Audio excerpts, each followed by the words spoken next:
Welcome to the Real News Network. I'm Jess Lenore in Baltimore. Canadian Prime Minister Stephen Harper has made no secret of his staunch support of Israel.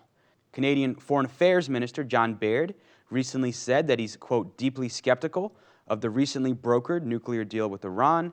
And despite the fact the U.S. is easing some sanctions against Iran, Canadian sanctions will remain in full force. Now joining us to discuss this is Yves Engler. He's a Canadian commentator and author. His most recent book is The Ugly Canadian, Stephen Harper's Foreign Policy. Previously, he published The Black Book of Canadian Foreign Policy and Canada and Haiti, Waging War on the Poor Majority. Thank you so much for joining us again. Thanks for having me. What can you tell us about Canada's position? It's pretty much following Israel's line kind of as strongly as possible, and not even kind of giving this historic moment a chance to work. Yeah, I mean, this is unprecedented, I think, in the history of Canadian foreign policy, where the Canadian government is offside with not only Washington, but London, Paris, even to some extent, and other powers, global powers, in opposing this attempt to bring some sort of a cool down period, and they're basically following the position of the Israeli right and the neocon right in the U.S. and are continuing with the belligerence and really, as far as I understand, actually the only country aside from Israel that has come out and been quite strongly critical of this agreement between the major powers and Iran. So what is Canada's motivation for its opposition?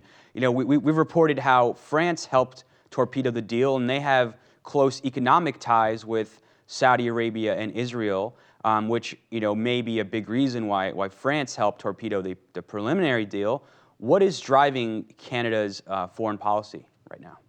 Well, I think the Conservatives have shown themselves to be very belligerent across the board, from antagonism to United Nations climate negotiations to being ardent supporter of Israel in basically every situation. The Harper government has come out in favor of Israel, from Israel's bombing of Lebanon 2006, the bombing of Gaza a couple years later, and so I think this is in large part an extension of this pro-Israel policy, which is tied into their sort of vision, as Harper put it a couple of days ago to the Jewish National Fund fundraiser in Toronto.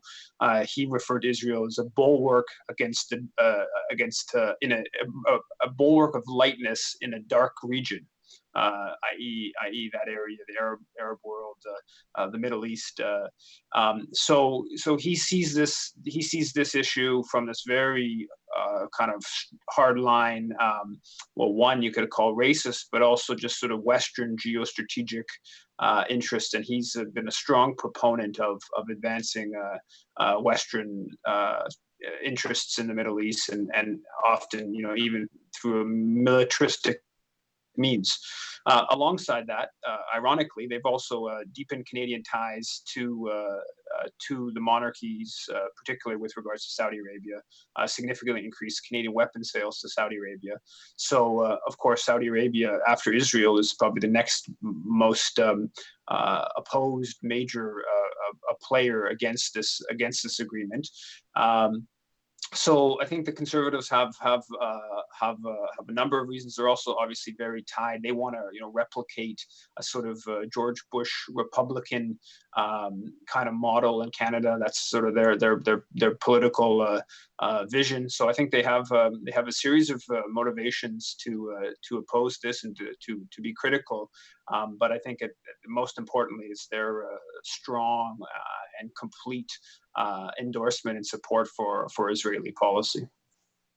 So it would seem that Canada is sort of taking the position that France took, that Saudi Arabia came out when this deal was signed and said they may reconsider their relationship with the U.S. Now, it is a pretty major relationship with billions of dollars, tens of billions of dollars in trade agreements between Saudi Arabia and the U.S.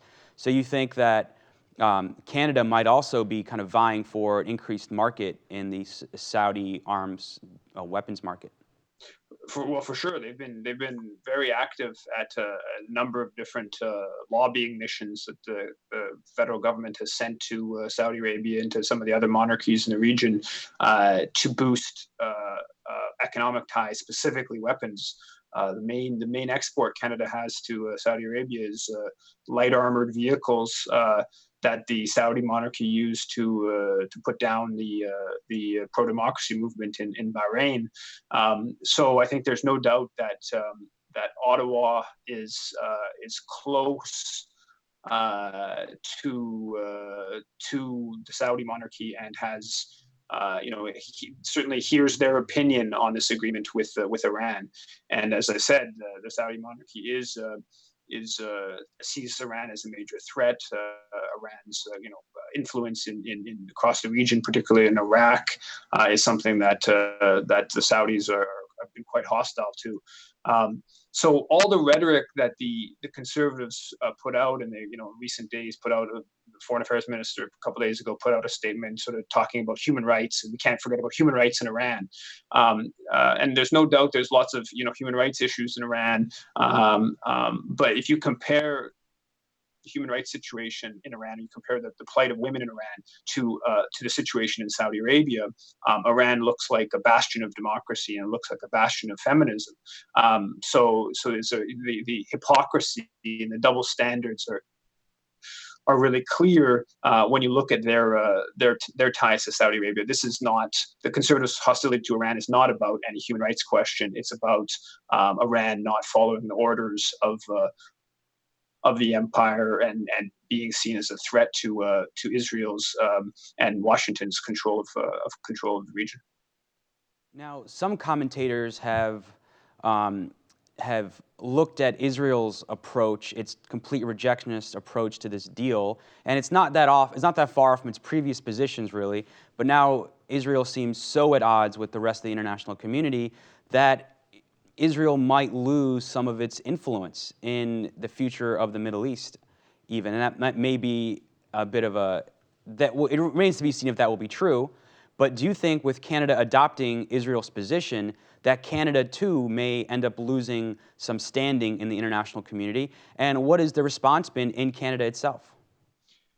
There's no doubt. I mean, I've received some calls about from international media outlets on this question of Canada stands out as alongside Israel is really the only country that's publicly criticized. Even Saudi Arabia, after the agreement came out, their comment was, while we know that behind the scenes they're critical, publicly they're saying sort of basically going along with it. So there is definitely international interest in Canada's position,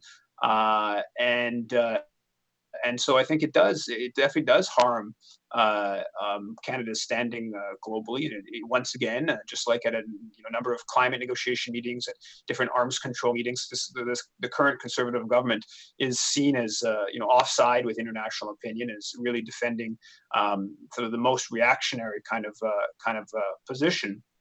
Um, and so that comes back internally, and there's been quite a bit of commentary from sort of liberal-minded uh, media people, sort of criticizing the conservative government's position. But they're not.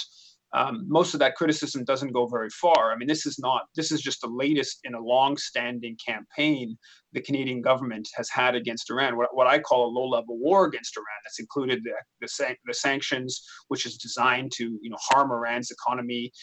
It's included Canadian naval vessels patrolling off the coast of Iran, Canadian troops being occupying Afghanistan, and there's some sense of their involvement in spying and sort of keeping track of Iran. A whole series of funding groups, opposition groups in Iran, and on and on and on. So this is a long-standing policy of the Harper government to try to weaken Iran. It's done under the guise that Iran is possibly building nuclear weapons. In reality, when the International Atomic Energy Agency asks Israel to bring its known nuclear weapons program under IAEA controls, the Harper government has abstained or opposed those efforts. So clearly, they don't have a particularly big problem with nuclear weapons. They have, obviously Washington has the biggest nuclear weapon stockpile in the world, and the Harper government has little problem with that. Little problem with Israel's nuclear weapons. So there has been some mild criticism of the recent comments of the Harper government. But there hasn't been much that's gone sort of deeper in saying, why do we have a right to tell Iran not to build a nuclear weapon while we, support our allies' nuclear weapons program? There's been fairly little in terms of a more thorough critique of the conservatives' policy vis-a-vis Iran. Thank you so much for joining us. Thanks for having me.